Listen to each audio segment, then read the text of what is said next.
I don't want no oil, a spoil in my shoreline. I like fish much better than crud. I like birds and things a-creeping and crawling. Won't trade no more oil for blood. The sun done give us all we need to make this country run. But that black demon oil's got us fussing and fighting, and I do believe it's time we was done. I don't want them nukes run by them kooks who think radioactivity is fun. No more three-headed frogs or kids with leukemia. Nuclear power ain't fit for a dog. The sun done give us all we need to make this country run. But that nuclear power's got us fussing and fighting, and I do believe it's time we was done. No nukes! Good morning, Toledo. Good afternoon, Columbus, and hello to whoever's listening on the internet, wherever and whenever you are. My name's Joe DeMar, and you've tuned in to For a Green Future. For a Green Future is a program where we discuss the ecology and environment, and we discuss it in terms of how it's going to affect you, your family, your health, your wallet, your level of happiness. And today is a happy day. It's Easter. Happy Easter, everyone. And I just wanted to say it's a beautiful Easter morning, and it's a good time maybe to talk a little bit about the connection between religion and ecology and environment. A lot of people in America especially, they see that little verse in Genesis in the Bible, and they say the one where it talks about how God gave man dominion over the earth, and they just stop there. And they say, oh, okay, we've got dominion. That means we can do whatever we want to the environment. But they ignore the rest of the Bible stories because a lot of the Bible stories talk about the importance of the connection between man and nature. For example, there's that bothersome story of Noah and Noah's Ark, and how at one point in that situation, God was actually saying, saving all these animals was actually more important than saving all those wicked people, which, is not a great message, but it does point out the importance in the Bible of the environment and preserving the environment and protecting the environment, sometimes even when it requires sacrifices on the part of humans. And then, of course, the flood story, the Noah story, is repeated in many, many different religions and traditions. The Anishinaabe have a flood story, which is very similar to the story of Noah. The animals were all floating in a giant log. The Anishinaabe flood story has a lot more humor in it than the Noah story. Noah's kind of grim there. But it's still, the basic idea is that nature is worth preserving, that this is God's creation and it's worth protecting. And then, of course, you go into the New Testament, and you have Jesus using nature all the time in his stories. He's talking about the mustard seed and what a wondrous thing it is, and telling you about the sparrows, how they neither toil nor reap, and yet God takes care of them. He's kind of giving us hints all along the way. And I once got in a Facebook debate with a fundamentalist on this issue, and they were like, Joe, it's not Jesus Christ nature boy. And I had to say, well, what do you mean? I mean, don't you believe that the gospel is the literal word of God? And I said, in the gospel, Jesus says, consider the lily. And so that means if you literally take Bible as the literal word of God, you need to get your butt out there and start considering some lilies.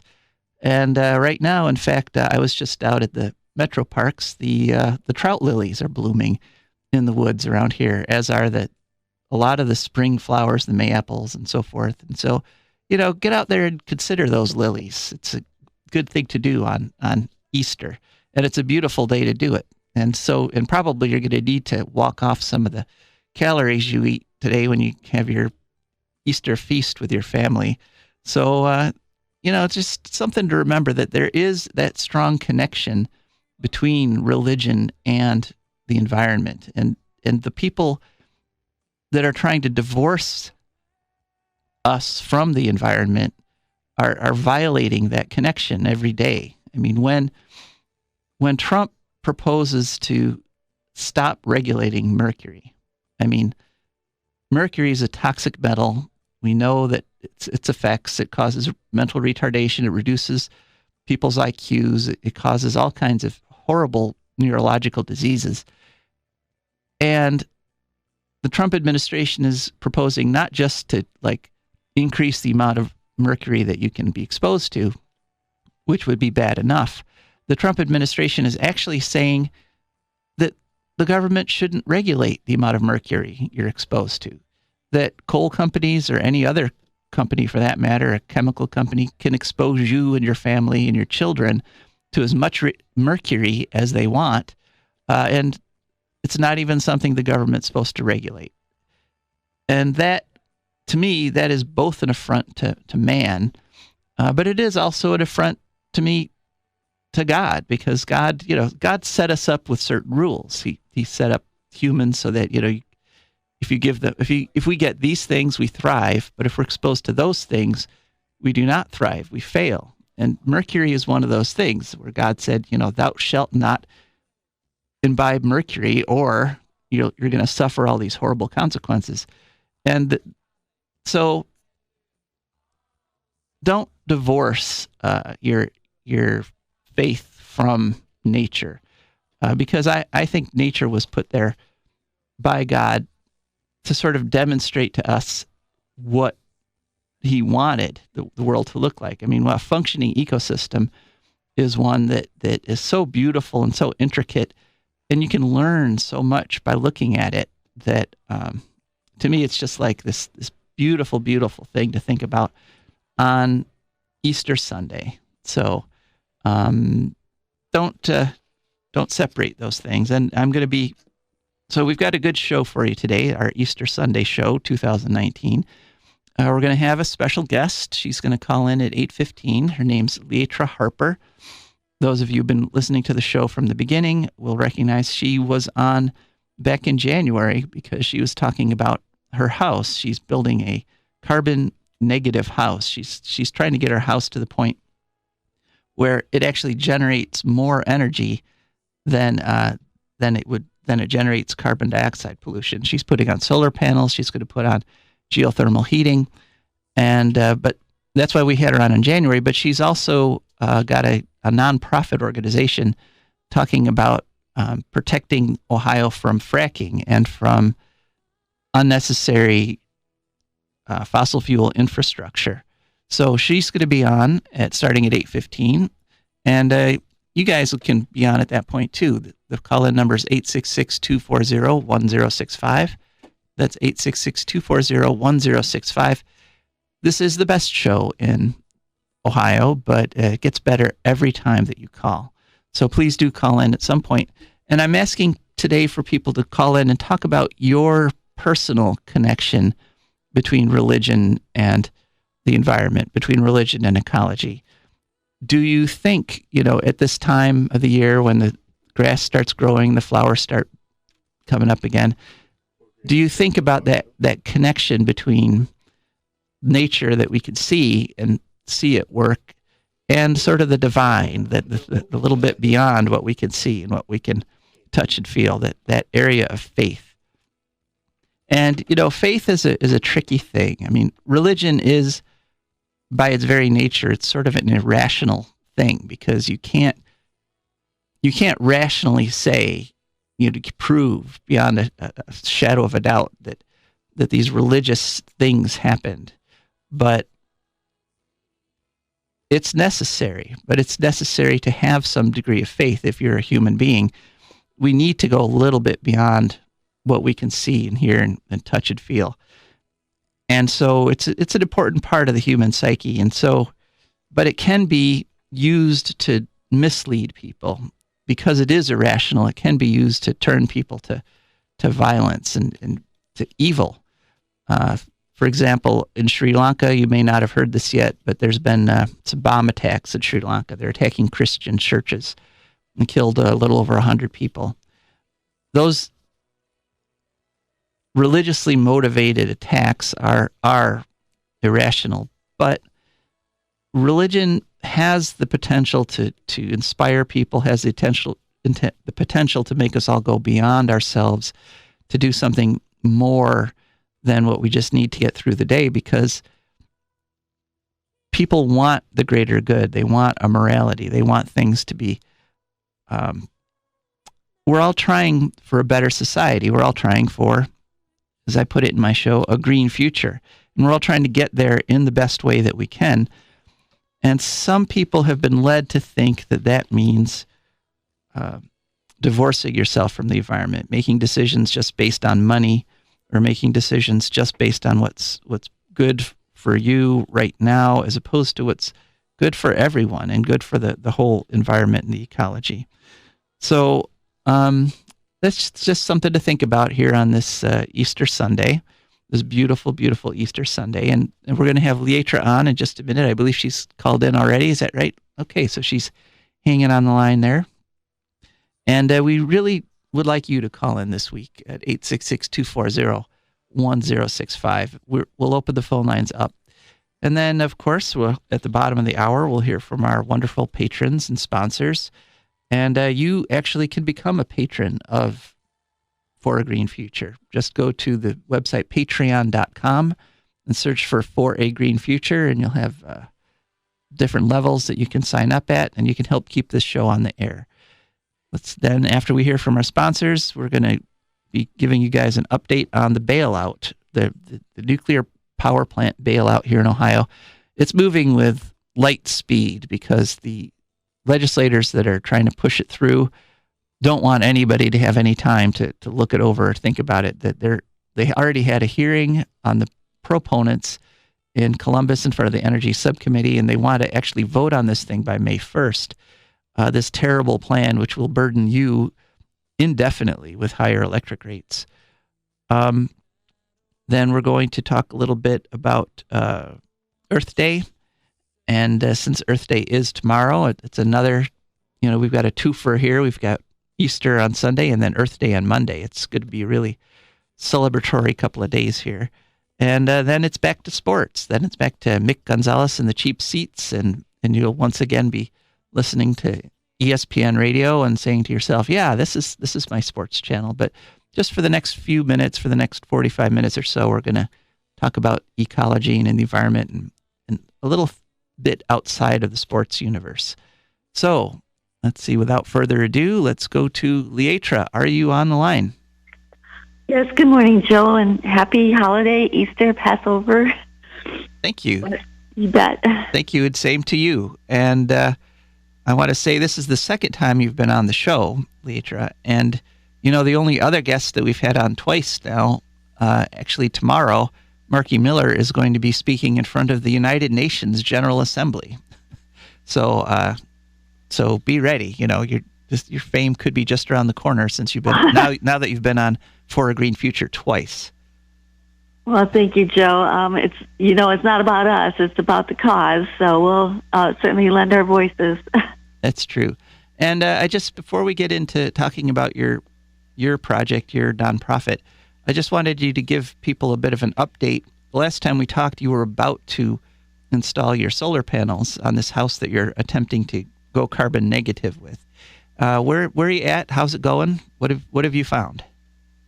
Actually, we are 98% self-powered. I will attribute that to the batteries because we have the 2 Tesla power walls, and those help power the house at night. So we're getting there. So these people that are saying, "Oh, we can't go solar because the sun doesn't shine at night," and Yeah. guess what? There seems to be a solution to that problem. Yes, solar plus storage is becoming the most economical way to generate energy these days. So we're getting there. Batteries have really dropped in price, and hopefully they'll keep going in that direction. I think there's some new technology coming that's really going to make it a sea change for us. Yeah, I think so. And switching to wind and sun would have innumerable benefits, including making us all healthier, but it would also prevent something that you're working against with your nonprofit. You want to tell us a little bit about, first of all, what sort of got you into this area and why you felt there needed to be a nonprofit, and then what exactly you're doing?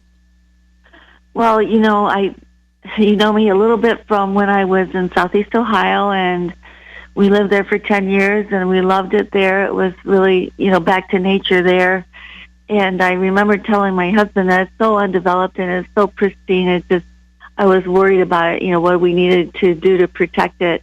And sure enough, it was kind of my intuition, but I had never heard of fracking, and that came along, and it basically really altered the landscape and totally industrialized kind of a smaller region there in the Ohio River Valley and in Southeast Ohio, and it happened like overnight. So I kind of actually couldn't live there anymore to watch that type of thing take place, because I began to see that it was so unregulated that people were actually getting sick because of the air pollution and also the consumption of water and the water pollution as well from some of the runoff from the brine spreading and the emissions and the spills. So I started Freshwater Accountability Project basically because I really wanted to do something to protect the water in the region, and then that grew into air pollution as well, and now we're operating on many different fronts because of this industry that came in overnight. Mm-hmm. Yeah, I think that people don't realize quite how broad the fossil fuel dependence, how much damage it does to, as you pointed out, it damages the water, it damages the air, it damages people's health. And, ultimately people make the jobs argument, but ultimately fracking and fossil fuels is a boom and bust economy. It comes in, it destroys the local resources, and for a brief time there's some guys that have jobs, but then the fracking runs out, the oil runs out, and all the jobs leave, and you're left with the environment is still destroyed. We're going in the exact opposite direction we need to go in when it comes to this type of extreme extraction methods. We're still cleaning up from acid mine drainage, from all the strip mining and coal mining in the region.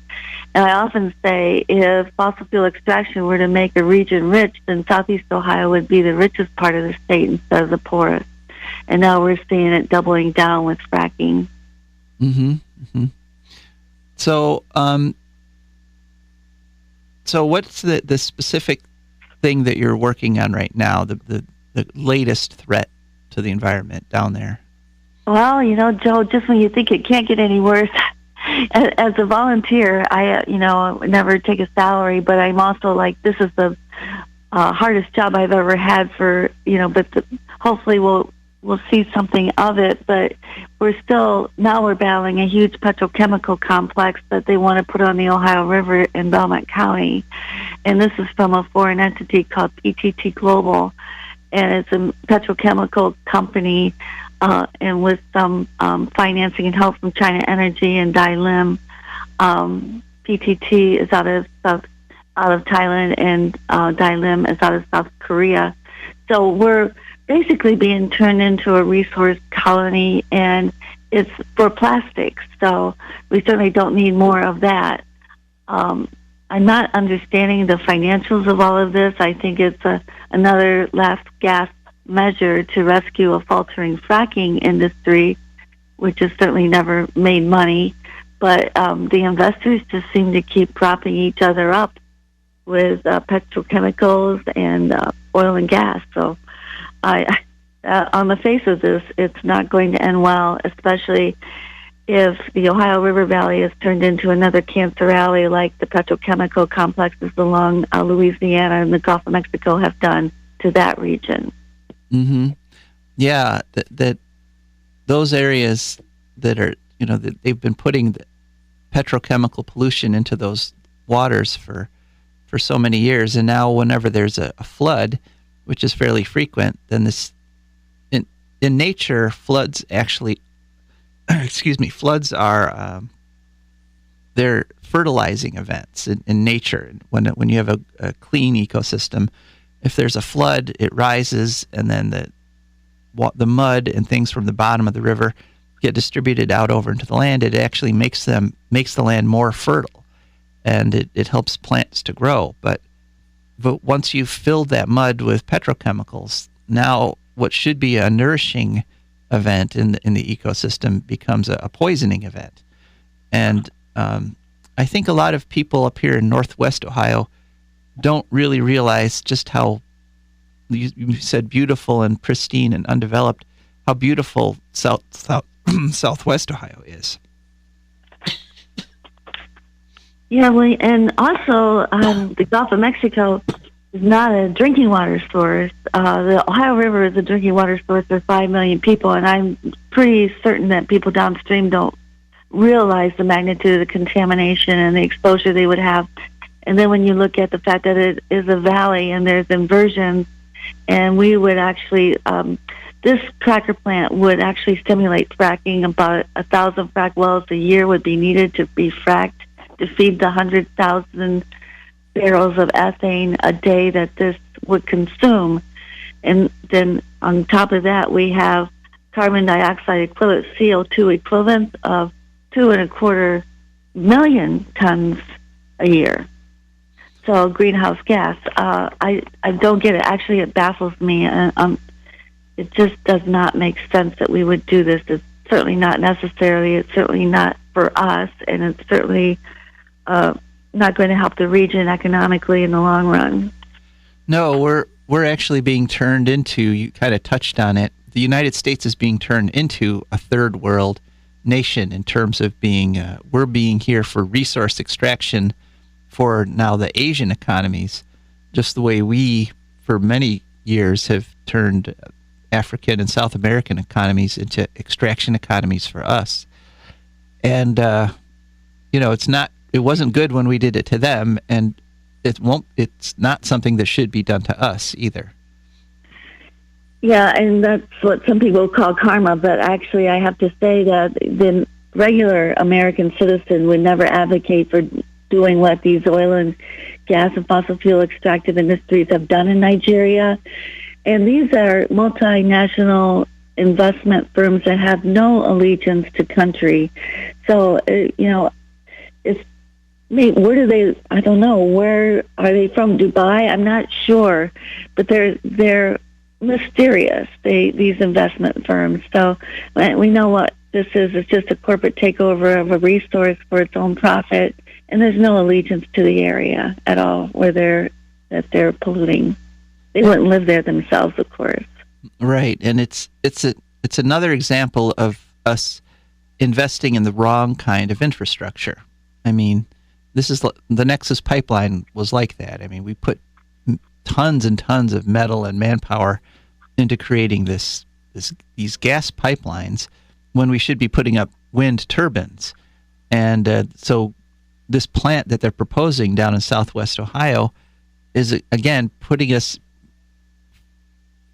infrastructure in place which will help the plastics industry, which we all know now is an industry we need to get out of. We need to stop making plastic, and we need to find alternatives. And yet here we are, the proposed infrastructure, again, as you said, going in the wrong direction. Do you have any idea how much money is proposed to be invested with this plant? Oh, the Chinese actually signed a trade agreement. We're trying to get the memo of understanding. It was $34 billion of investment in the Ohio River Valley that they were talking about back then. There's already a cracker plant being built in Beaver, Pennsylvania. That was about $10 billion. And the second one of similar size that we're trying so desperately to stop. The financial investment decision has not been made yet, but we hear it's imminent. And that's in Belmont County, right across from Montville, West Virginia. Beautiful area, very historic. I don't understand. I can't. I don't know where all this money is coming from, Joe. But I certainly know with that amount of money that we could turn around and put in more sustainable, renewable energy sources, and start right now what we need to do. In fact, we're late coming to it, but we have to get off of fossil fuels and to have a hope of staving off, some very serious effects of climate change in the very near future. Right. Now, some people would hear numbers like that, $34 billion, and they'd be like, "Wow, that's great. That's wonderful. That's investment in Ohio." But you have to remember that corporations like that don't invest money unless they're certain they're going to get more in that value back out of it. The only reason they put in $34 billion is because they're going to take away resources from us that are worth more than $34 billion. Much more than that, of course. It is a short-term thing. They know that it's not going to last forever. So, once again, you can see all up and down the Ohio River the rust belt of what's been left there that hasn't been cleaned up. And so a lot of these costs become externalized upon the public in the long run anyways. And you can almost see that this is a corporate playbook. If you can make your short-term profits now, get in and get out without the cost of the health effects, the waste, the pollution, and the cleanup, then you're going to make quite a bit of money doing it that way. Mm-hmm. And so one thing to look at this $34 billion investment is just look at that sort of gives us the size of the mess that we are going to have to clean up with our tax dollars when the boom ends and when they move out. So it's interesting to me. We're not counting how much it really costs in cancer care and illness and asthma and cleaning up the water and trying to clean up the air and the health effects of an aging population, and also the economic effects of people that will leave the valley for better jobs because of the toxicity of the region. So, and the people that can't leave get stuck there. So it's also an environmental justice issue where, you're really predatory upon the poor. Mm-hmm. So what's the name of your nonprofit again, Leatra? Freshwater Accountability Project. Okay. And so people could find you on the web, I'm assuming? Yeah, and on Facebook we have Concerned Ohio River Residents. It gives updates, and I really appreciate this opportunity because a lot of people in this area, Joe, have no idea what the plans are. But as Ohioans and as Americans, this is something that we could really get involved in to turn it around. We just need more people to know what's going on. They really don't want people to know, and they want people to think that there's nothing they can do. And we're here to say, not on my watch. Mm-hmm. There's plenty we can do, and we're doing it. Mm-hmm. Is there something people can do right now? Is there some sort of bill pending or something?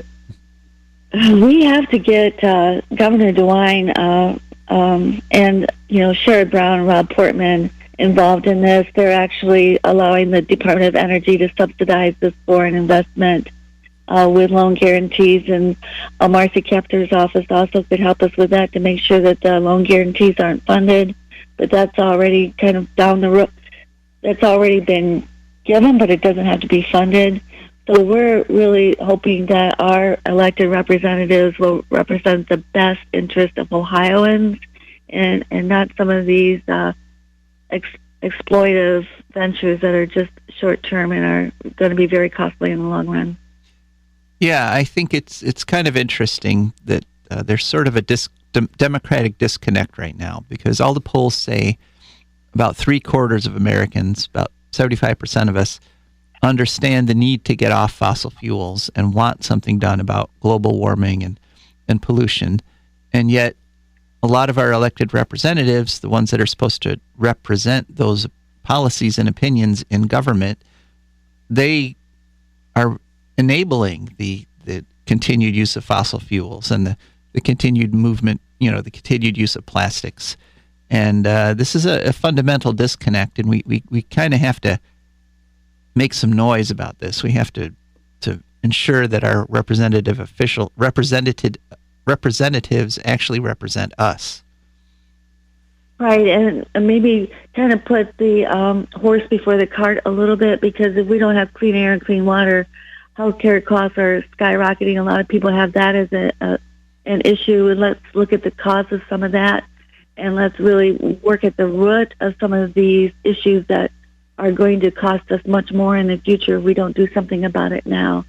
So I think our politicians, maybe they're responding to the voters, that maybe the voters too need to be a longer term perspective on this and hold things accountable. And we're also going to have to probably make some adaptations ourselves as far as consumers, to get away from plastic and to reduce our consumption. But at the same time, it's going to be policy that's going to really make the difference, and we're going to have to combine our forces to insist upon that here real soon.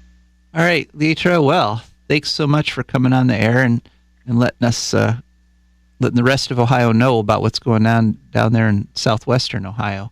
Really beautiful part of the nation that a lot of people don't even realize how beautiful it is. Isn't this right across from some archaeological significant constructions there? Isn't there some ancient mound building that's literally right across from where they want to do this right. This plant? I don't know if you've been to Mountville, West Virginia, but yes, it is right across. Actually, they're nominated for one of the top 20 most historic towns in the United States because of the mound and the old penitentiary there. And actually right across the river there is Shady Side, and it is just a gorgeous little town that will be, to me, a tourist destination, but I don't understand. Visitors and tourism bureaus in the area are also promoting the cracker plant. So I don't know. Sometimes we just have to realize we can't have it both ways, Joe. If we want to preserve something, we're going to have to let go of something else, and I think that's going to be the foreign profiteering and the carbon and the fossil fuel future that we've been dependent upon, and start thinking about something better. So, and start doing something about it. So I appreciate this opportunity to get the word out, because this is important to all of us, not just Southeast Ohio. Okay.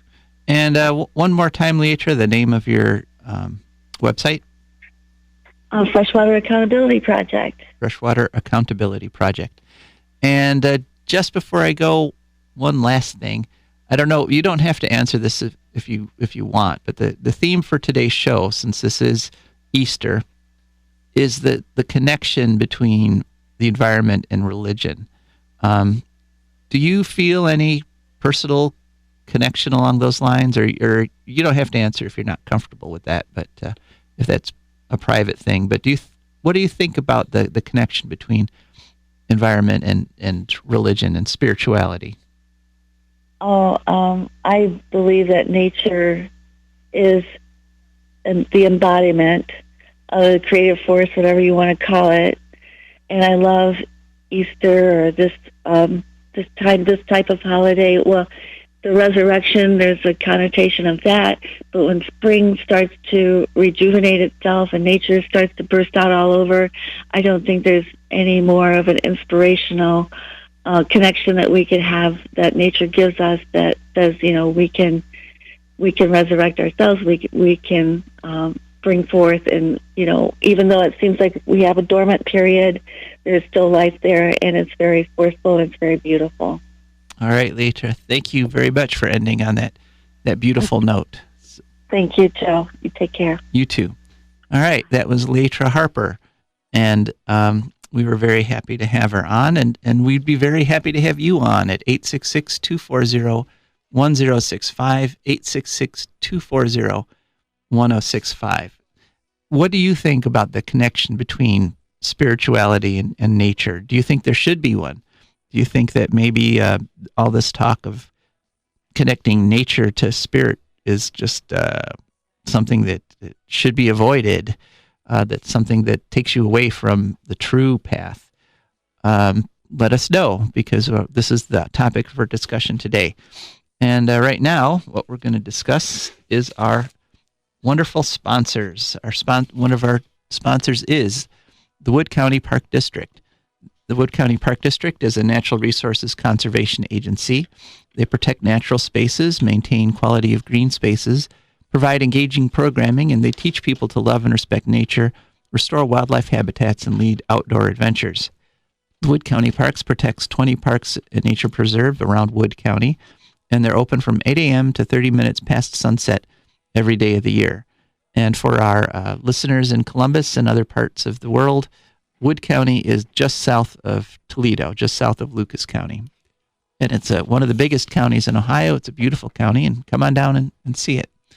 And what you can come on down and see is right now the Friends of the Park is having a nature photo exhibition at the Four Corners building in Bowling Green, Ohio, that's open from 9 to 5. Just come on in and you can see beautiful nature pictures. And of course, the big news is the Community Earth Day celebration, which is 1 week from today, Sunday, April 28th, from 2 to 4 p.m. at the Montessori School in Bowling Green at 515 Sandridge Road. And we had Amanda Gamby on last week talking about that upcoming Earth Day, and they have, I believe it's 25 different organizations there, and the rule was that nobody can have a booth where you just pass out literature. So every single one of them has some kind of fun activity, something that you and your family can do. You can bring your children to learn about Earth Day and to learn about nature and the environment and what you can do to help be a better citizen on the planet. And so that's next Sunday, the 28th, 2 to 4 p.m. Then on Saturday, May 11th, from 9 a.m. to 2 p.m., the Wood County Park District is having their annual native plant sale. You don't have to pre-register for this. Just show up at their place on Mercer Road in Bowling Green. And all the plants there are a native genome. They're locally found seeds, and they are all native plants. So come and it's time to get your landscaping ready. This year, why not landscape with plants that are good for the environment as well as beautiful? And finally, the Carter Historic Farm Wetland Restoration Project, they're having a festival Saturday, June 1st from 3 to 7 p.m., and that's hosted by the Black Swamp Conservancy. You can contact Rob Crane. He's the director at blackswamp.org, and you can just show up for that Saturday, June 1st. They're having a ribbon cutting, and they're going to give tours during the Heritage Farm Fest. So, for more information, you can go to wcparks.org, and they have an app, the WC Parks app. So sign up for that today. And our other sponsor for this hour is DeMar Consulting. DeMar Consulting is a computer consulting company. They will come to your home. And if you're having trouble, like just talking to someone last week who upgraded to Windows 10 and their printer stopped working, and they haven't actually had a printer working since then, that's exactly the sort of thing. DeMar Consulting, they can come out, they can diagnose your problem, and usually they can fix it within an hour or so. They have very reasonable rates, and they sort of specialize in helping people that are a little technology challenged, shall we say, a little bit perhaps on the older side, perhaps from my generation when computers used to be bigger than the radio studio here. And so they'll help you catch up to 21st century technology, and they can help you install programs. They can help you back up your data. They can help you choose a computer or piece of hardware. So give them a call at 419-973-3000. That's 419-973-3000. Or you can go to their website, demarconsulting.com. That's DEMARE, and then the word consulting.com for all your computer needs. So, all right. So now back to our discussion. Spirituality and nature. It's an appropriate discussion to have here on Easter Sunday at 866-240-1065. That's 866-240-1065. Do you feel a connection between the natural world, between what you see when you go to the park or what you're watching on a nature documentary or what you see when you drive to work, do you see a connection between the natural world and the sort of the religious and the spiritual? Or are you someone who doesn't believe in the religious and the spiritual at all? Are you an atheist? And if so, what's your attitude towards nature, towards preserving the environment? Do you think it's important, apart from any sort of spiritual question? Let us know at 866-240-1065. In the meantime, unfortunately, we've got some stuff to update you on. One of the biggest things we have to update you on is this upcoming proposal for a bailout for Davis-Besse nuclear power plant and for the Perry nuclear power plant. So the details have finally come out, and they are trying to push this thing through the Ohio legislature at record speed. And the reason is that they really don't want you to know what's going on. They want it to be a done deal. And in fact, the comment period is already ends this Monday, Earth Day, oddly enough, at noon. So you really need, if you're going to call your legislators, you need to do it Monday morning, first thing Monday morning. Get on the phone or write an email today. You can go online to the Ohio House of Representatives and you can get an email there. So what they're doing is that they're going to charge everyone in the state of Ohio a surcharge. It's called a clean air surcharge, but this bill is written in such a way that wind and solar don't get any benefit from it. All the money goes, well, not all the money, 60% of the money goes to nuclear, and the rest of it is probably going to go to hydropower. But what they're doing is let's back up. Let's give a little history here. What First Energy did was it announced that it's going to close the Davis-Besse and the Perry nuclear power plants because they're not economical. Now, that much is true. Those plants are losing money, and of course, the marketplace, if you're someone who believes in a market-driven economy, the market has spoken. Those plants should be closed. They are too expensive to run. They can't compete with existing energy sources. And one big problem with the nuclear power is the nuclear power plant, the people who propose nuclear power say, oh, it's great, it gives you base load power. But what that actually means is that nuclear power plants have to be on full blast all the time. So they're constantly putting in all this electricity into the grid, and they have no flexibility. You can't ramp a nuclear power plant up and down to meet demand. So, they don't respond when there's low demand. They still have to put out just as much power. And so you sometimes have the comical situation where there's too much power, and in places like New York, then the nuclear power companies actually pay the grid to take their excess power. But also, when one of these big nuke plants goes down, they're putting in so much power that it creates a huge jolt to the grid, because the grid likes things to be regular. They like to know how much is going in and to predict how much is coming out.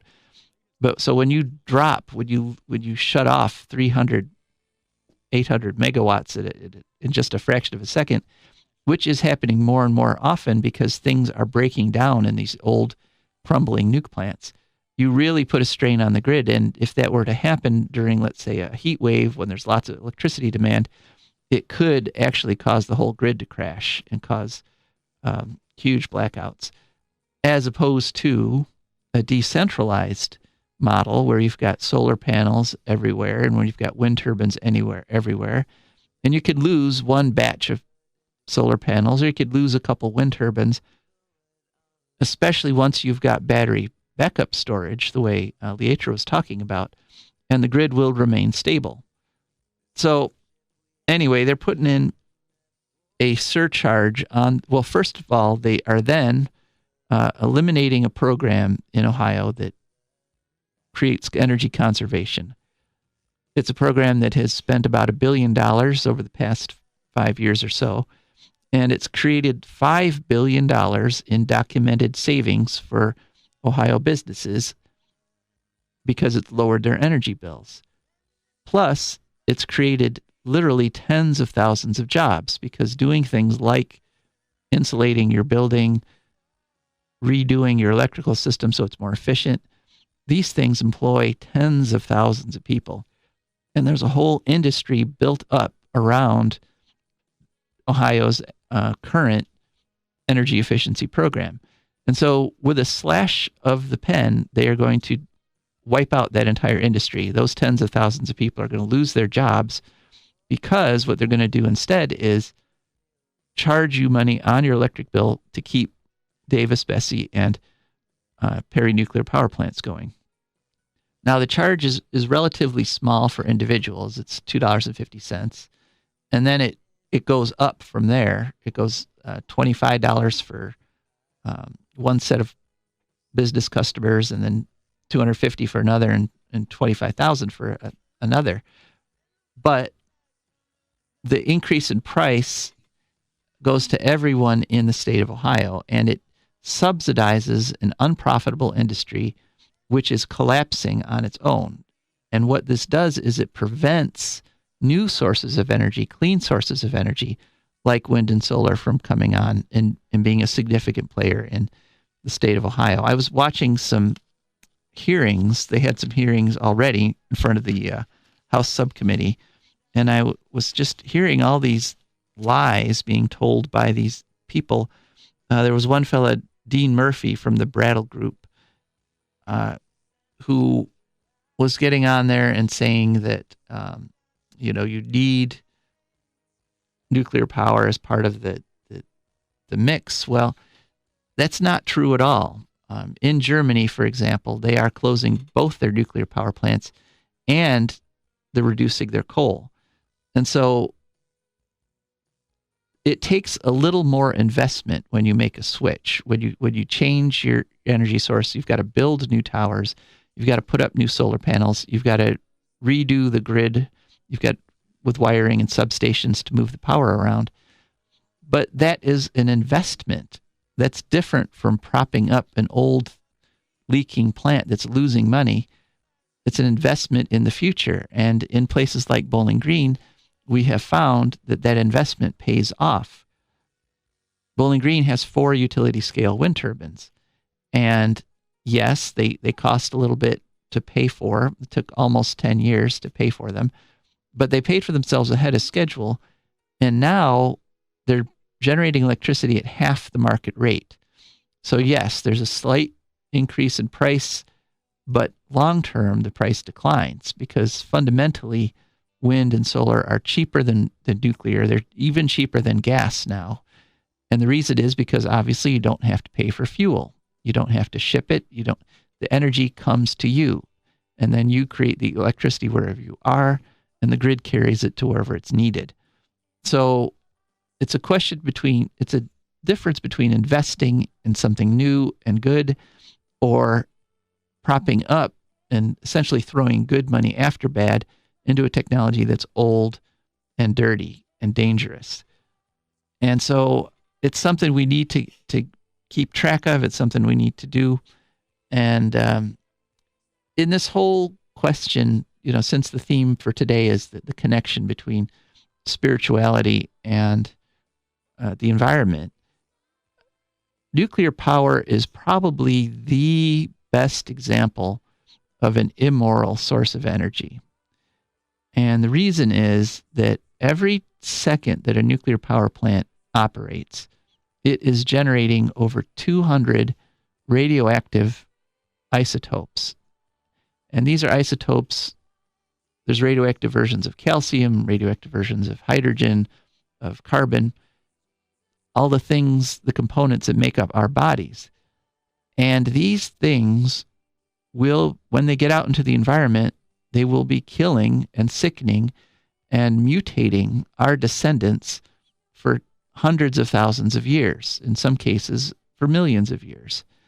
And so for us to get the benefit of a fraction of a second of electricity, an instant of electricity, and then to burden our descendants, and not just our descendants, but the entire natural world with these radioactive wastes for essentially, in human terms, forever after that, to me, that's immoral.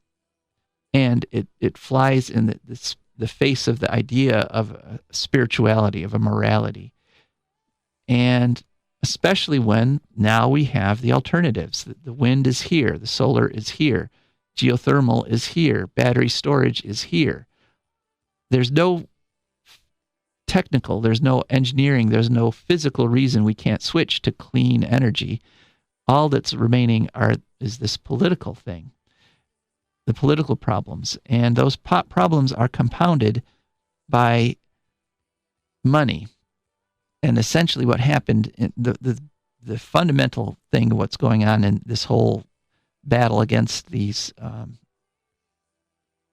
subsidies for Perry and Davis-Besse nuclear plants is the fact that First Energy went and they handpicked a bunch of Republican politicians and they gave them money in the primaries, and these guys knocked out a lot of incumbent Republicans in those primaries because First Energy funded them. And they gave tons of money to the head of the House of Representatives. His name is Householder. And it was pretty clear. It was, we're going to fund you, and then you are going to give us a bailout.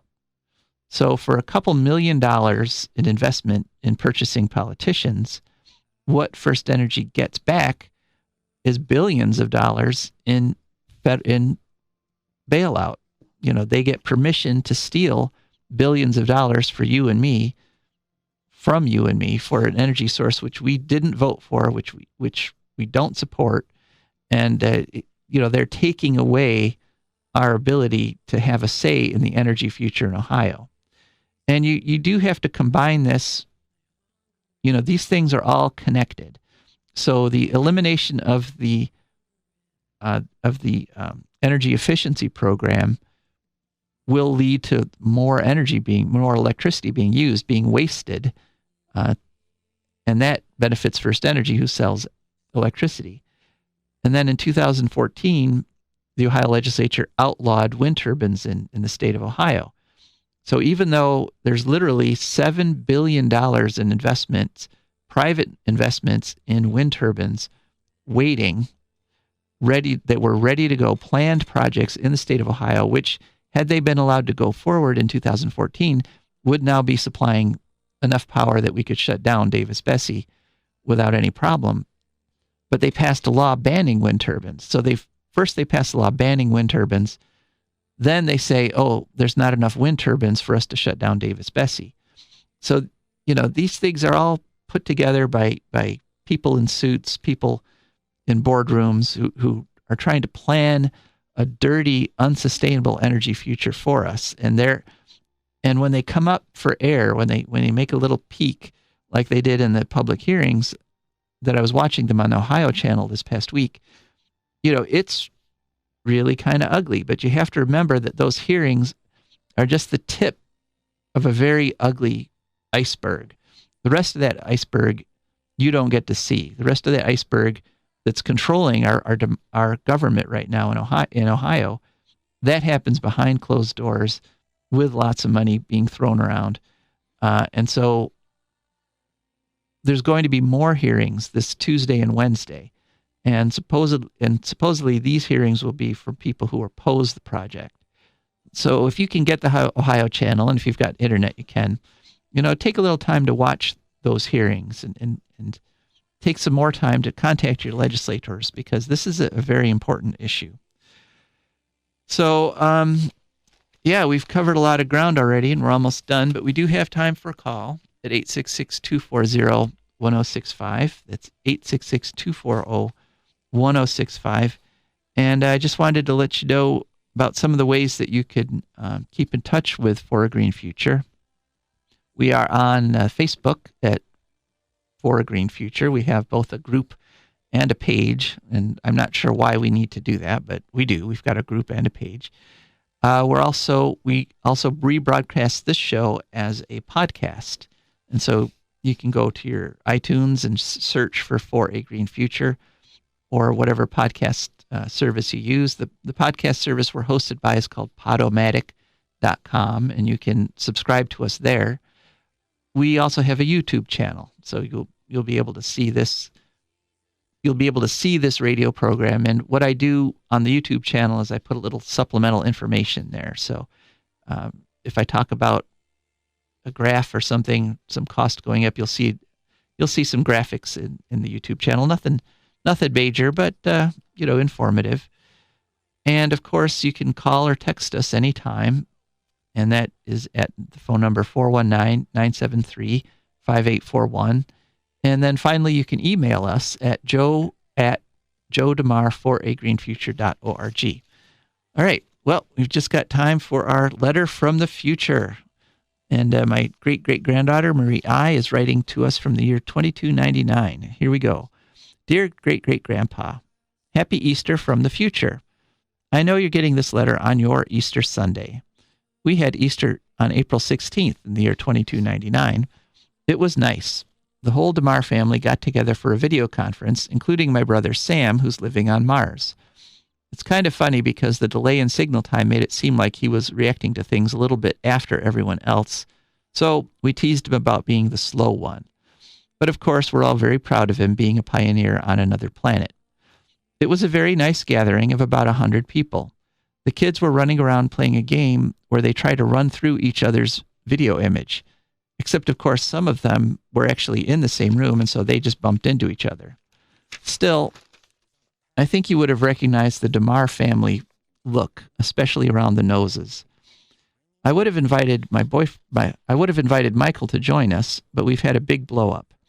Susan told Michael about my proposal from Igor. I was betrayed by the only person I had confided in, apart from you, of course, dear great-great-grandpa. I couldn't believe it. I realize now that I should have suspected Susan wanted Michael when she told me so strongly to pick Igor. But I'm a bacteriologist, not a psychologist. People skills have always been a little hard for me. Of course, even my beloved bacteria have a sort of quote-unquote sex. Two bacteria will get together and swap sections of DNA. They don't even have to be of the same species. How and why a bacterium, which normally reproduces in a nice, simple way by simply dividing in two, suddenly decides to start swapping genes with another bacterium is still a bit of a mystery, even in my time. Maybe it all boils down to looks. Ha ha. Anyway, now I can't stand to look at Susan, let alone be her roommate. I've set up a cot here in my lab, and I've put in for a change in roommate. I've restarted my video chats with Igor every evening because I had to start talking to someone. Whenever I see Michael in the halls, Susan is usually with him. The few times I've seen him alone, it looks like he wants to talk to me, but I'm not ready to talk to him, so I turn around and go the other way. I guess things are kind of a mess here on the Kola Peninsula. Oh well, at least the project to dispose of your time's nuclear waste is going well. Love, Marie I.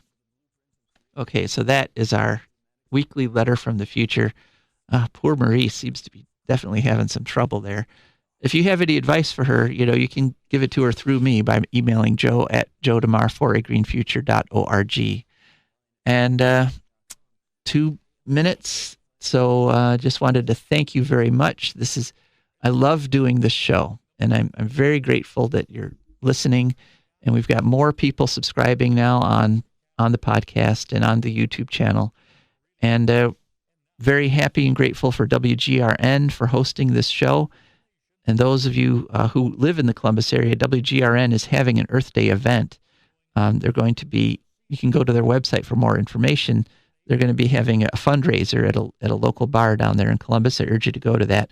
Also, the Earth Day celebrations in Lima and at the Collingwood Arts Center that were scheduled for Saturday, have been rescheduled to next weekend. So because of the poor weather we had yesterday. So still plenty of opportunities to celebrate Earth Day wherever you are. And of course, tomorrow is Earth Day.